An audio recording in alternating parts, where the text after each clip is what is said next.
Hello and welcome to all of you to this video about the introduction of electrical and electronic engineering. My name is Paul van Wegen. I'm a teacher here. I'm teaching professional skills and perhaps one day we'll meet in this beautiful environment. First of all, I'd like to explain to you why we do this in English. There are very many companies interested in you once you've got your bachelor degree.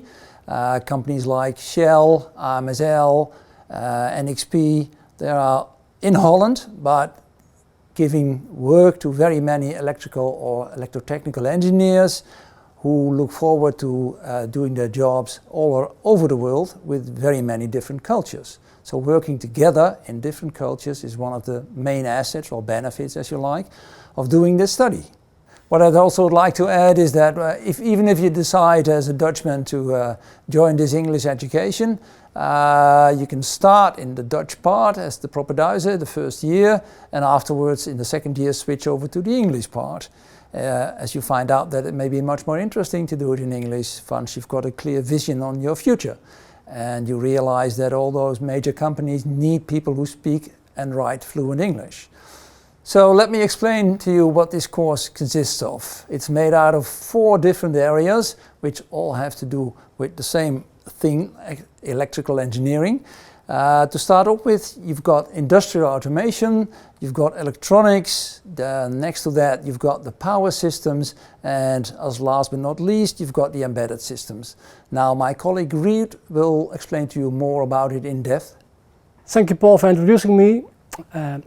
My name is Ruud Elzinghorst, one of the teachers of this course program, and the areas Paul talked about are power, and an example of where you could start working is, for example, the company TenneT.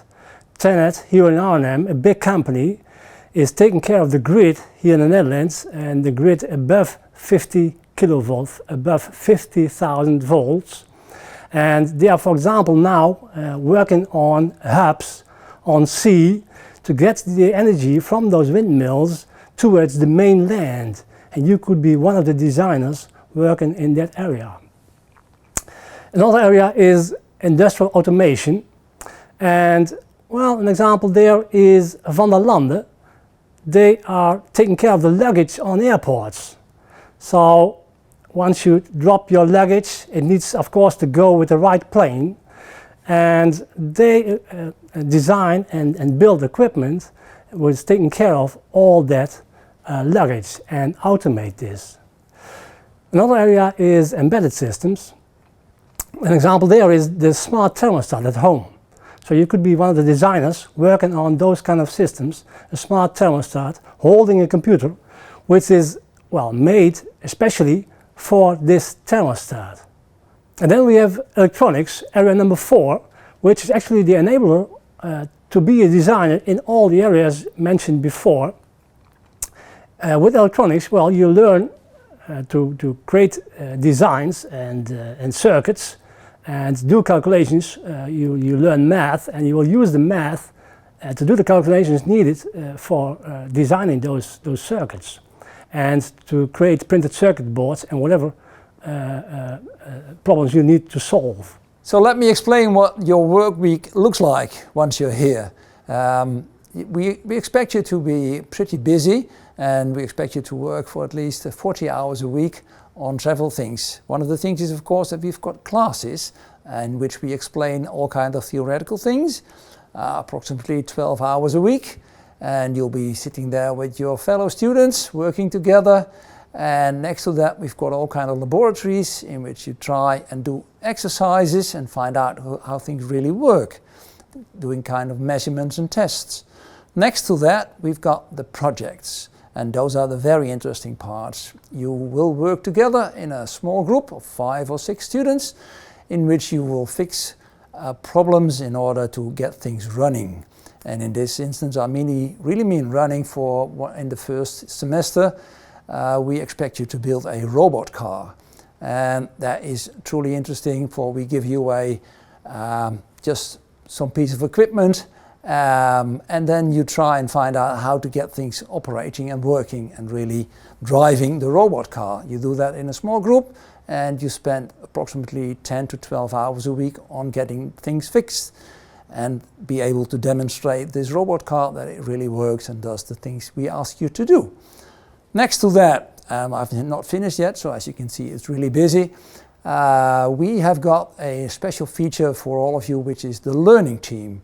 And a learning team is a collection of students, mostly 10 students getting together, and what we do is we see to it that you are there every week, and we discuss how things are going, what you need to do, and how we can help you to enjoy your studies. And of course, not to forget, you've got your homework as well, and that will make it up to 40 hours a week easily. One of the other things I'd like to explain to you is what we all do once you've finished your first year and enter the second and other later years. Is what we do is we do work quite often in projects. We spend 2 to 3 days a week working in the project together with a project group, and you do that with other disciplines.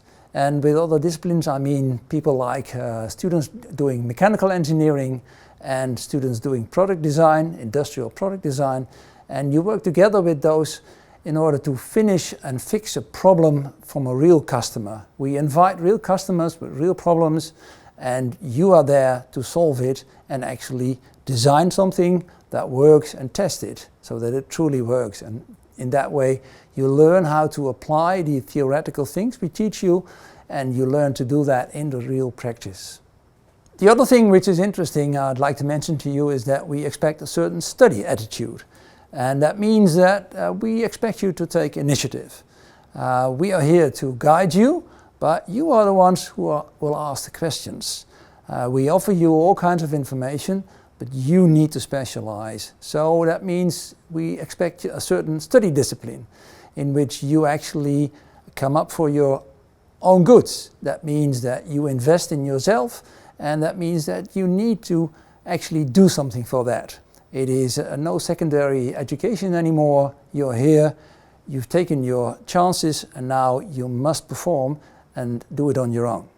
So with regard to jobs, it's a truly interesting market there for you. People are really waiting for you. If you're interested in the energy transition or in the environmental problems we all need to solve, companies are truly interested in you. You've got a very good job perspective, and of course then the salary is also very interesting, and I hope that you truly like the kind of jobs they offer.